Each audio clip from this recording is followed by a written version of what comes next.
Hello दोस्तों, कैसे हैं आप सब लोग। होप कि आप सब लोग बहुत ही अच्छे होंगे। अब हम लोग अपने नए टॉपिक को डिस्कस करने जा रहे हैं जिसका नाम है bureaucratic model of max weber. इसके पहले हमने हेनरी फ्योय का एडमिनिस्ट्रेटिव मैनेजमेंट की थ्योरी को पढ़ा था जिसमें 14 प्रिंसिपल के बारे में पढ़ा था। अब दोस्तों इसका नाम है bureaucratic model of max weber. हम लोग मैनेजमेंट के थॉट्स चैप्टर को पढ़ रहे थे, ठीक है। अब दोस्तों क्या है मैक्स वेबर, ये आपने पहले नहीं पढ़ा होगा, आपको नहीं होगी इसकी नॉलेज, तो आज मैं आपको पूरा बताऊंगा, ठीक है। सबसे पहले आपसे एक क्वेश्चन यही पूछ देगा कि ब्यूरोक्रेटिक मॉडल किसने दिया है, तो आप बता दोगे मैक्स वेबर ने दिया है। पहले आपका क्वेश्चन यही बनता है।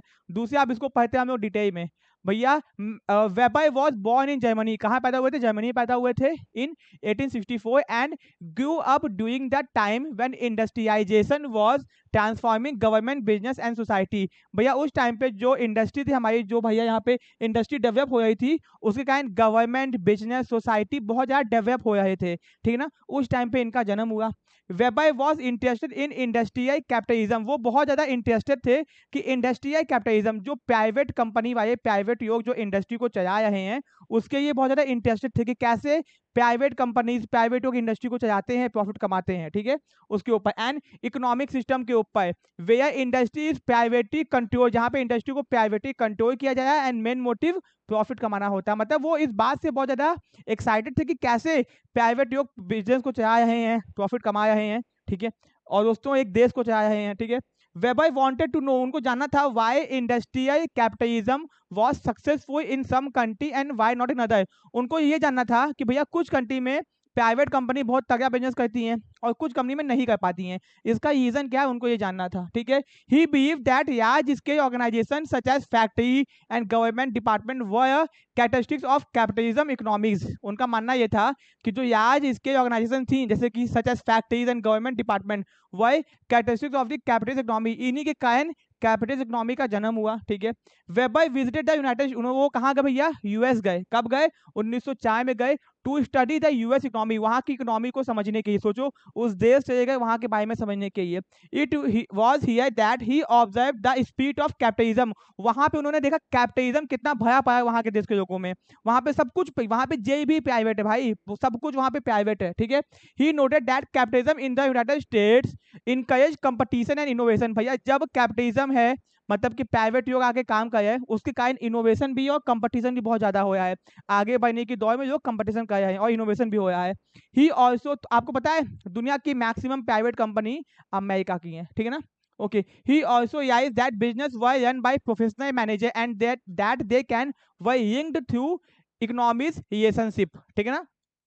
He contrasted this with capitalist practices in Germany, where a small group of powerful people control the economy. उन्होंने कंपेयर किया कि जर्मनी के अंदर कुछ पावरफुल लोग बिजनेस को कंट्रोल किए हुए हैं और अमेरिका में सब लोग मिलकर क्या है, ठीक है ना। Okay, in Germany tradition dictated behaviour, people were given position of authority, उनको अथॉरिटी दे दी गई है and on their social standing. भैया आपकी मार्केट में कोई पकड़ है, आप नेता हो पैता हो, तो भैया आपको एक प्रॉपर स्टैंडिंग मिल गई है एंड आप बिजनेस को कंट्रोल कर रहे हो, ठीक है ना। Working by the family and associations, मतलब कि अगर एक फैमिली बिजनेस में है तो आगे बाय उसकी फैमिली के आगे के लोग ही बिजनेस में होंगे, बाकी किसी नए को मौका नहीं मिल पाया था जर्मनी के अंदर, ठीक है ना।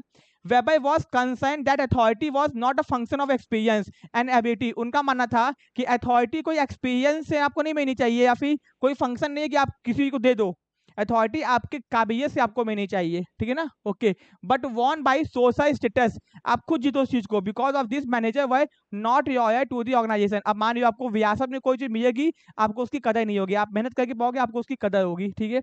Organisational resources were use for the benefit of owner and manager. भैया बिजनेस के चीजों को इस्तेमाल किया जाए पर्सनल कामों के लिए, ठीक है ना, rather than to meet the organisation goal. भैया आप मानो आपको फ्री में कोई चीज मिल जाएगा तो अपने ये इस्तेमाल करोगे, बिजनेस का क्या ही हो रहा है, ठीक है।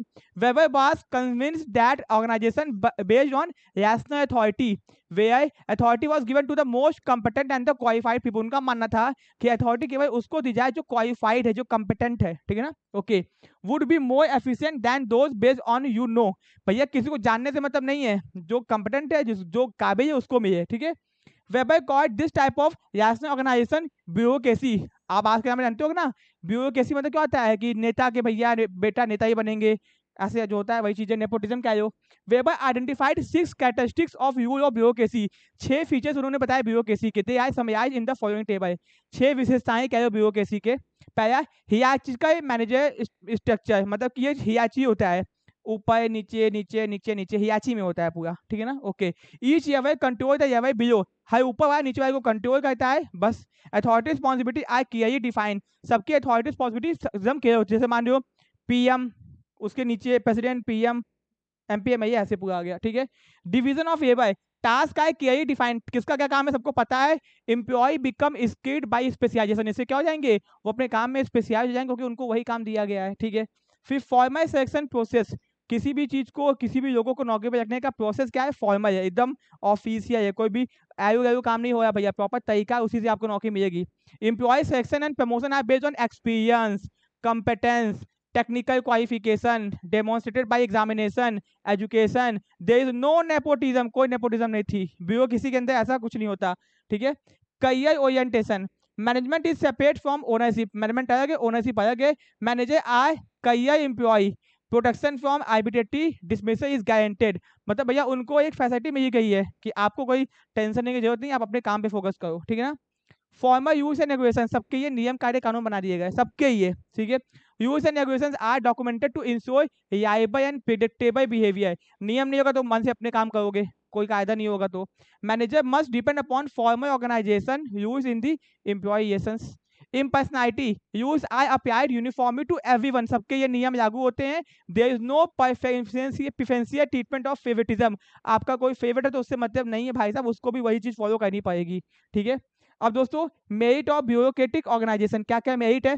पहला, इससे बिजनेस में स्पीड आती है, एफिशिएंसी आती है, कॉन्टिन्यूटी बिजनेस आता है, बिजनेस के इंस्ट्रक्शन यूनिफॉर्म एक जैसे आते हैं, प्योरिटी आती है, फ्रीडम ऑफ वर्किंग, काम में फ्रीडम है, strict subordination, knowledge of files, clarity, reduction in difference amongst individual, ये आपके एडवांटेजेस हैं। अब भैया डिसएडवांटेज क्या है, यूज इन अबंडेंस, आपको बहुत सारे नियम मिल गया, आप उसको फॉलो करो, भैया टेंशन हो गया। कॉम्प्लेक्सिटी ऑफ यूज, अगर कठिन नियम बन रहा तो भी दिक्कत। इम्पर्सनलाइजेशन विद सबऑर्डिनेट, आप जानते नहीं हो बट आपको उससे काम करवाना है, कैसे करवाओगे। लैक ऑफ इनकरेजमेंट, इनकरेजमेंट आपको कोई चीज नहीं है। Freedom to take decision against use of gross violation of rule, अगर कोई नियम का उल्लंघन किया गया आप उसके खिलाफ भी कोई नियम बना सकते हो भाई साहब। या टैपिज्म, मतलब भैया वही ब्यूरोक्रेसी होता है ना, कि भैया टैपिज्म का मतलब होता है कि करप्शन कह लो एक तरीके से, ठीक है। डिस्ट्रक्टिव मैनेजमेंट, मैनेजमेंट ही अगर डिस्ट्रक्टिव है, काम नहीं किया। चीटिंग वही है। फेवरेटिज्म होया भैया, यहाँ पे अपने फेवरेट वाले को ही आगे बढ़ा दिया जाएगा। देखो ये जो चीज फायदा वही चीज नुकसान भी है, अगर आप बहुत हंसते हो, हंसमुख को बहुत ज्यादा हंसते हो तो लोग बेवकूफ कहेंगे ना, वही बात हो गया। Wastage of time and unnecessary paper work, बेफालतू का पेपर वर्क भी करना पड़ता है। तो भैया मैक्स वेबर मैंने क्या देखा, मैक्स वेबर यूएस गए, फिर देखा कि जो कैपिटलिज्म है, जो प्राइवेट हो गए कैसे चीजों को कर रहे हैं, बाद में उन्होंने ब्यूरोक्रेटिक मॉडल दिया अपना, जिसमें बताया कि क्या क्या फीचर्स होने चाहिए, ये बताया, ठीक है ना, और प्रॉपर बता दिया, ठीक है। ये चीजें थी अपनी, तो ये टॉपिक अपने यहाँ पे खत्म होता है। अब दोस्तों जो नेक्स्ट टॉपिक है वो अपना है neo classical theory of behaviour approach, ये हम लोग नेक्स्ट पार्ट में पढ़ेंगे। इसके बाद में अपना लास्ट टॉपिक क्या है वो भी देख लेते हैं, वो हम लोग उसके नेक्स्ट पार्ट में पढ़ेंगे। फिर अपना ये चैप्टर खत्म, modern theory of system approach, ठीक है ना, इसको हम लोग नेक्स्ट पार्ट में पढ़ेंगे, ठीक है। तो दोस्तों वीडियो आपको कैसा लगा, वीडियो को लाइक कर देना, चैनल को सब्सक्राइब करना। अभी तक आपने कोर्सेज को ज्वाइन नहीं किया तो आप कोर्सेज को ज्वाइन भी कर सकते हो, ठीक है। मिलते हैं अपने नेक्स्ट पार्ट में, थैंक यू सो मच।